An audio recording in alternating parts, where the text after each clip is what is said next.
Good morning everyone, स्वागत है आप सभी का आपके अपने यूट्यूब चैनल ब्लेजर्स कॉन्सेप्ट में। फ्रेंड्स, आज के सेशन में हम लोग एक बार फिर से आरआरबी एनटीपीसी सीबीटी 1 एग्जाम का प्रीवियस ईयर सेट देखेंगे। 15/3/2021 को ये एग्जाम हुआ था, द्वितीय पाली का क्वेश्चन है और सेट नंबर 49 आज हम लोग देखने जा रहे हैं RRB NTPC CBT 1 previous year series का।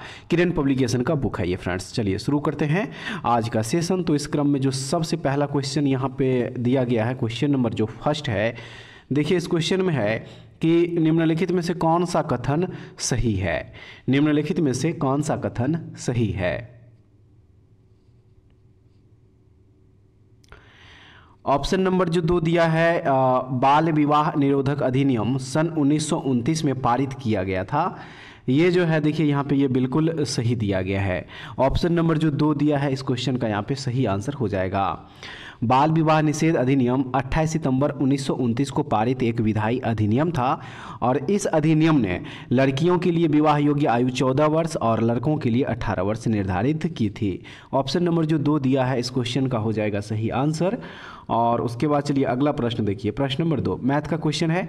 बता दें आप लोगों को, मैथ और रीजनिंग का क्वेश्चन जो है इसका पीडीएफ विथ आंसर की के साथ हमारे टेलीग्राम चैनल पे अपलोड कर दिया जाएगा, तो आप लोग वहां से डाउनलोड करके खुद से इसको सॉल्व कर लीजिएगा। ठीक है फ्रेंड्स, देखेंगे अगला प्रश्न। प्रश्न नंबर जो 3 है इसमें कह रहा है कि पद्मनाभ स्वामी मंदिर इनमें से किस शहर में स्थित है। सही आंसर इसका तिरुवनंतपुरम हो जाएगा। ठीक है, पद्मनाभ स्वामी मंदिर जो है केरल के तिरुवनंतपुरम में स्थित एक हिंदू मंदिर है। ऑप्शन नंबर 1 हो जाएगा इसका सही आंसर। नेक्स्ट क्वेश्चन जो दिया है, चलिए इस क्वेश्चन को देखेंगे। क्वेश्चन नंबर 5 इसमें है, भारत ने 2019 में इनमें से किस देश के साथ भूविज्ञान एवं खनिज संसाधनों तथा चिकित्सा एवं होम्योपैथी की पारंपरिक प्रणालियों के क्षेत्र में सहयोग हेतु एक समझौता ज्ञापन पर हस्ताक्षर किए हैं। राइट आंसर इसका है बोलीविया। ठीक है, बोलीविया के साथ। ऑप्शन नंबर जो 1 है इसका सही हो जाएगा। और अगला जो प्रश्न है, इस प्रश्न में है कि इनमें से किस भारतीय राज्य में कभी भी राष्ट्रपति शासन लागू नहीं हुआ। सही आंसर इस क्वेश्चन का हो जाएगा ऑप्शन नंबर 2। देखिए छत्तीसगढ़ में जो है कभी भी राष्ट्रपति शासन लागू नहीं हुआ है। इसके अलावा तेलंगाना राज्य में भी जो है अभी तक एक बार भी राष्ट्रपति शासन लागू नहीं हुआ है। सबसे ज़्यादा अभी तक जो है उत्तर प्रदेश में 10 बार राष्ट्रपति शासन और बिहार में 9 बार राष्ट्रपति शासन जो है अभी तक लग चुका है। तो ऑप्शन नंबर जो 2 है इस क्वेश्चन का सही आंसर हो जाएगा। और नेक्स्ट क्वेश्चन, क्वेश्चन नंबर 7 देख लीजिए। चाबाहार बंदरगाह किस देश में स्थित है। सही है, ईरान में। चाबाहार बंदरगाह जो है यह ओमान की खाड़ी के दक्षिण पूर्वी ईरान में स्थित एक बंदरगाह है और यह ईरान के एकमात्र समुद्री बंदरगाह के रूप में कार्य करता है। ऑप्शन नंबर 4 इस क्वेश्चन का सही आंसर हो जाएगा। ठीक है, अब चलिए अगला जो प्रश्न होगा देखेंगे उस प्रश्न को। प्रश्न नंबर 8 यहाँ पे नेक्स्ट 9 नंबर क्वेश्चन देखेंगे। देखिए इसमें है, सीपीयू की गति को किसमें मापा जा सकता है। सीपीयू की गति को किसमें मापा जा सकता है। राइट आंसर इसका हो जाएगा देखिए मेगा हर्ट्ज के रूप में। ठीक है, मेगा हर्ट्ज। ऑप्शन नंबर जो 3 है यहाँ पे सही आंसर हो जाएगा। चलिए अगला जो प्रश्न होगा आप देखेंगे उस प्रश्न को। प्रश्न नंबर जो 10 दिया है, देखिए इस प्रश्न में है कि चंपारण सत्याग्रह इनमें से किससे संबंधित है। राइट आंसर नील की खेती से। चंपारण सत्याग्रह जो है ये 1917 ईस्वी में हुआ था और ये नील की खेती से संबंधित है। ऑप्शन नंबर जो 3 है इसका सही हो जाएगा। चलिए अगला प्रश्न देखते हैं। -273.15 डिग्री सेल्सियस तापमान इनमें से किसके बराबर है। तो ये बराबर है 0 केल्विन के। ऑप्शन नंबर 4 जो है इसका सही हो जाएगा। ठीक है, चलिए अगला जो प्रश्न दिया है इस सेट का उसको देखेंगे। निम्नलिखित में से कौन सा पदार्थ ऊर्ध्वपातन की प्रक्रिया से गुजरता है।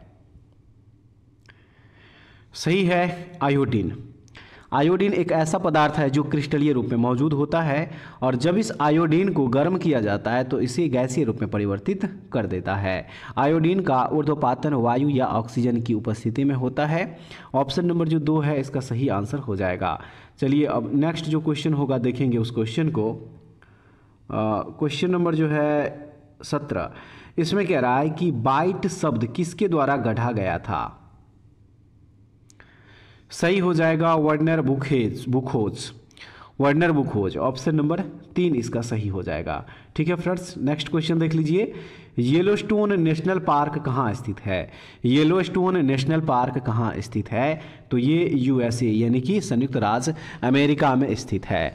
येलोस्टोन नेशनल पार्क पश्चिमी संयुक्त राज्य अमेरिका में स्थित एक अमेरिकी राष्ट्रीय उद्यान है जो मुख्य रूप से व्योमिंग के उत्तर पश्चिमी कोने में स्थित है और मोंटाना और इडाहो तक फैला हुआ है। ऑप्शन नंबर 2 इसका सही हो जाएगा। और चलिए अब जो अगला प्रश्न होगा देखेंगे इस प्रश्न को। प्रश्न नंबर 20 देखिए, इसमें है कि सुपर कंप्यूटर परम 8000 का विमोचन किस वर्ष में किया गया था? सही आंसर 1991 ईस्वी में हो जाएगा। ऑप्शन नंबर 3 जो है ये सही हो जाएगा। नेक्स्ट क्वेश्चन है, निम्नलिखित में से किसने सुरक्षा वाल्व सिद्धांत का चलिए आगे देखते हैं उपयोग किया और यह राय दी कि भारतीय राष्ट्रीय कांग्रेस लॉर्ड डफरिन के दिमाग की उपज थी? सही है, लाला लाजपत राय। ऑप्शन नंबर जो 2 है इसका सही हो जाएगा। ठीक है, नेक्स्ट क्वेश्चन देखेंगे, क्वेश्चन नंबर 23 हो जाएगा। देखिए इस क्वेश्चन में दिया है कि 2022 में एशियाई खेलों का आयोजन कहाँ किया जाएगा? सही आंसर इसका हो जाएगा ह्वांगझो। 2022 एशियाई खेल का आयोजन जो है चीन के ह्वांगझो में आयोजित किया गया था फ्रेंड्स। ऑप्शन नंबर 2 इसका सही हो जाएगा। और नेक्स्ट है, निम्नलिखित में से कौन सा विकल्प सुमेलित नहीं है? सही हो जाएगा। देखिए यहाँ पे करो या मरो का नारा जो है यहाँ पे लाला लाजपत राय जो दिया गया है ये विकल्प सही सुमेलित नहीं है, क्योंकि करो या मरो का नारा जो है लाला लाजपत राय ने नहीं बल्कि महात्मा गांधी ने दिया था। ठीक है, महात्मा गांधी के द्वारा जो है ये नारा दिया गया था भारत छोड़ो आंदोलन के दौरान। ऑप्शन नंबर जो 3 है इस क्वेश्चन का सही आंसर हो जाएगा। और चलिए अब जो नेक्स्ट क्वेश्चन है उसको देख लीजिए। क्वेश्चन नंबर 27 में है, नाबार्ड की स्थापना किस वर्ष में हुई थी? तो फ्रेंड्स नाबार्ड की स्थापना जो है 1982 ईस्वी में हुआ था। ऑप्शन नंबर 2 जो है इसका सही हो जाएगा। और उसके बाद जो नेक्स्ट क्वेश्चन हो जाएगा, क्वेश्चन नंबर है 30। दिया है इस क्वेश्चन में कि निम्नलिखित में से कौन सा बिम्स्टेक का सदस्य है? राइट आंसर इसका श्रीलंका हो जाएगा। ठीक है, bay of Bengal initiative for multi sectoral technical and economic cooperation एक क्षेत्रीय बहुपक्षीय संगठन है और इसमें जो श्रीलंका देश है फ्रेंड्स ये बिम्स्टेक का सदस्य देश है। इसके अलावा बांग्लादेश, भारत, थाईलैंड, भूटान, नेपाल और म्यांमार भी बिम्स्टेक का सदस्य देश है। बाकी जो है इसमें देखिए लाओस, वियतनाम, कंबोडिया ये सब जो है बिम्स्टेक का सदस्य देश नहीं है। ठीक है, ऑप्शन नंबर जो 1 दिया है श्रीलंका इस क्वेश्चन का सही आंसर हो जाएगा। और नेक्स्ट क्वेश्चन इसमें जो दिया है वह है कि निम्नलिखित में से कौन सी पुस्तक मौलाना अबुल कलाम आज़ाद द्वारा लिखित है? तो उस पुस्तक का नाम है India wins freedom. India wins freedom नामक पुस्तक जो है ये मौलाना अबुल कलाम आज़ाद के द्वारा लिखा गया था। ऑप्शन नंबर जो 1 दिया है इस क्वेश्चन का सही आंसर हो जाएगा। और फ्रेंड्स इसमें भारत के स्वतंत्र होने पर उनके व्यक्तिगत अनुभव और स्वतंत्रता पर उनके विचारों का उल्लेख जो है इस बुक में किया गया है। ऑप्शन नंबर 1 इसका सही आंसर दिया गया है। और नेक्स्ट क्वेश्चन है इसमें कह रहा है कि निम्नलिखित कथनों में से कौन सा सही नहीं है? तो देखिए ऑप्शन नंबर जो 1 ही दिया गया यही सही नहीं है। सौरमंडल 2.3 बिलियन वर्ष पुराना है, ये सही नहीं है। हमारा सौरमंडल लगभग 4.5 अरब साल पहले जो है इंटरस्टेलर गैस और धूल के घने बादल से बना था। 4.5 अरब साल। ठीक है, ऑप्शन नंबर जो 1 दिया है इस क्वेश्चन का सही आंसर हो जाएगा। और उसके बाद अगला प्रश्न दिया गया है प्रश्न नंबर जो 35। इसमें है कि असहयोग आंदोलन के बाद महात्मा गांधी के मुकदमे की सुनवाई करने वाले न्यायाधीश का नाम क्या था? तो उस न्यायाधीश का नाम था न्यायमूर्ति CN ब्रूमफील्ड। ऑप्शन नंबर 2 जो दिया है इसका सही आंसर यहाँ पे हो जाएगा। और उसके बाद चलिए अब जो नेक्स्ट क्वेश्चन दिया है उस क्वेश्चन को देख लीजिए। क्वेश्चन नंबर 36 में है, गोलकुंडा किला किस भारतीय राज्य में स्थित है? तो ये भारत के तेलंगाना राज्य में स्थित है। गोलकुंडा जो है एक ऐतिहासिक शहर है जो अब नष्ट हो चुका है और यह पश्चिमी तेलंगाना राज्य के हैदराबाद से लगभग 8 किलोमीटर पश्चिम में स्थित है। ऑप्शन नंबर 4 इसका सही आंसर होगा। अगला प्रश्न है कि निम्नलिखित में से कौन सी एंटी टैंक गाइडेड मिसाइल है? इनमें से आकाश, पृथ्वी, त्रिशूल या फिर नाग। सही आंसर जो है इसका वो है नाग। ऑप्शन नंबर जो 4 दिया है देखिए ये बिल्कुल सही हो जाएगा। चलिए अगला जो प्रश्न होगा आप उस प्रश्न को देखेंगे। प्रश्न नंबर 39 में है, निम्नलिखित में से किसने ओलंपिक में सर्वाधिक पदक जीते हैं? सही आंसर इसका हो जाएगा देखिए माइकल फेल्प्स। तैराक है ये संयुक्त राज्य अमेरिका के। ऑप्शन नंबर जो 1 में दिया गया इस क्वेश्चन का सही आंसर हो जाएगा। ठीक है, चलिए अब जो अगला प्रश्न होगा देखेंगे उस प्रश्न को। प्रश्न नंबर है 42 दिया है इस प्रश्न में, श्रेयस कार्यक्रम को की प्रक्रिया को तेज करने के लिए शुरू किया गया था। यानी कि कौन सी प्रक्रिया को तेज करने के लिए श्रेयस कार्यक्रम जो है शुरू किया गया था? तो राइट आंसर इसका हो जाएगा उद्योग विशिष्ट प्रशिक्षुता के अवसर प्रदान करने के लिए। ऑप्शन नंबर जो 1 है ये बिल्कुल सही हो जाएगा। ठीक है, अब नेक्स्ट क्वेश्चन देखेंगे, काकरापार परमाणु विद्युत केंद्र कहाँ स्थित है? तो ये स्थित है गुजरात में। काकरापार परमाणु ऊर्जा केंद्र जो है ये गुजरात में स्थित है और इसमें 220 मेगावाट के 2 प्रेशराइज्ड वाटर रिएक्टर है जिनमें भारी पानी मॉडरेटर है। ऑप्शन नंबर 1 इसका सही हो जाएगा। चलिए अब नेक्स्ट क्वेश्चन जो दिया है इस सेट का उस क्वेश्चन को देखेंगे। क्वेश्चन नंबर 46 इसमें कह रहा है कि दिए गए कथन पर विचार करें और बताएं कि दी गई धारणाओं में से कौन सी कथन में निहित है। कथन है, भारतीय संविधान के अनुच्छेद 51A में निर्दिष्ट मौलिक कर्तव्य देश के सभी नागरिकों पर बाध्यकारी होते हैं। और इसका जो धारणाएं हैं वह है कि संवैधानिक बाध्यताओं के बिना कोई भी भारतीय अच्छा नागरिक नहीं बनेगा।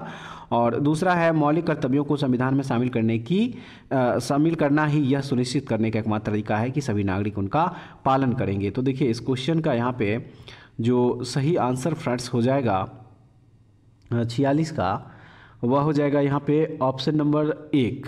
ठीक है, ऑप्शन नंबर 1, ना तो धारणा 1 और ना ही 2 निहित है इसमें। ठीक है, चलिए अब अगला प्रश्न जो दिया गया है इस प्रश्न को देख लीजिए। प्रश्न नंबर यहाँ पे हो जाएगा 50। इस प्रश्न में है, संयुक्त राष्ट्र के महासचिव एंटोनियो गुटेरेस ने 2019 में किस भारतीय अभिनेत्री को संयुक्त राष्ट्र के महत्वाकांक्षी सतत विकास लक्ष्यों के लिए नए अधिवक्ता के रूप में नियुक्त किया है? तो ये नियुक्त किया गया दिया मिर्जा को। ऑप्शन नंबर 3 जो है इसका देखिए ये बिल्कुल सही हो जाएगा। ठीक है, नेक्स्ट कह रहा है कि पंडित जवाहरलाल नेहरू ने किस तिथि को संविधान सभा में उद्देश्य प्रस्ताव प्रस्तुत किया था?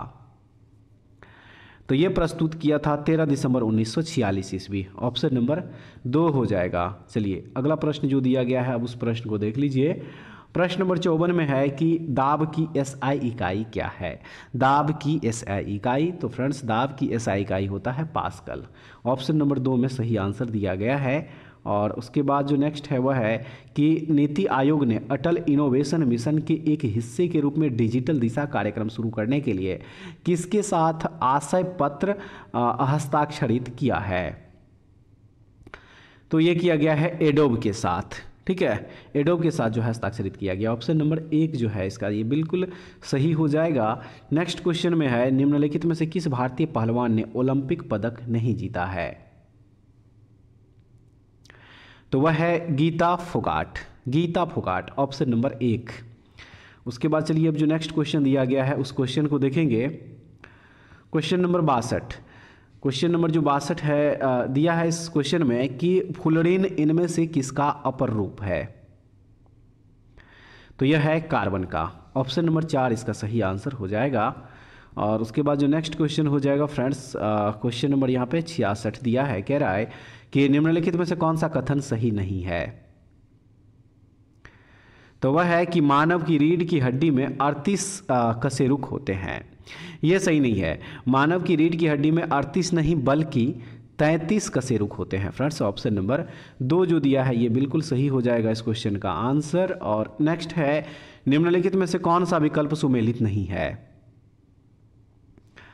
टेलीफोन जॉन लोगी बेयर्ड जो दिया गया है ये देखिए, टेलीफोन का आविष्कार जो है जॉन लोगी बेयर्ड के द्वारा नहीं बल्कि अलेक्जेंडर ग्राहम बेल के द्वारा किया गया था। ऑप्शन नंबर जो 3 है इसका सही हो जाएगा। और उसके बाद जो नेक्स्ट क्वेश्चन हो जाएगा इसमें क्वेश्चन नंबर है 71। क्वेश्चन नंबर फ्रेंड्स यहाँ पे 71 हो जाएगा। देखिए इसमें कह रहा है कि निम्न में से कौन सा लेड का अयस्क है? सही आंसर जो इसका दिया है वह हो जाएगा यहाँ पे गैलेना। गैलेना जो है ये लेड का अयस्क है। ऑप्शन नंबर 3 में बिल्कुल सही आंसर दिया गया है। और उसके बाद अगला प्रश्न में कह रहा है कि भारतीय संविधान का अनुच्छेद 21 इनमें से किस विकल्प से संबंधित है? राइट आंसर व्यक्तिगत स्वतंत्रता से संबंधित है। ऑप्शन नंबर 3 जो है ये बिल्कुल सही हो जाएगा। और उसके बाद जो नेक्स्ट क्वेश्चन हो जाएगा, क्वेश्चन नंबर है 76। देखिए इस क्वेश्चन में कह रहा है कि भारत इलेक्ट्रॉनिक्स लिमिटेड का मुख्यालय कहाँ पर स्थित है? सही आंसर इसका बेंगलुरु हो जाएगा। ऑप्शन नंबर जो 2 है ये बिल्कुल सही है। और उसके बाद जो नेक्स्ट क्वेश्चन हो जाएगा यहाँ पे क्वेश्चन नंबर 81। देखिए क्वेश्चन नंबर जो 81 दिया है, इस क्वेश्चन में है कि भारत के इनमें से किस राज्य की सीमा महाराष्ट्र की सीमा से जुड़ी नहीं है? सही हो जाएगा, ओडिशा की सीमा जो है ये महाराष्ट्र की सीमा से जुड़ी हुई नहीं है। ऑप्शन नंबर 1 में बिल्कुल सही आंसर दिया गया है।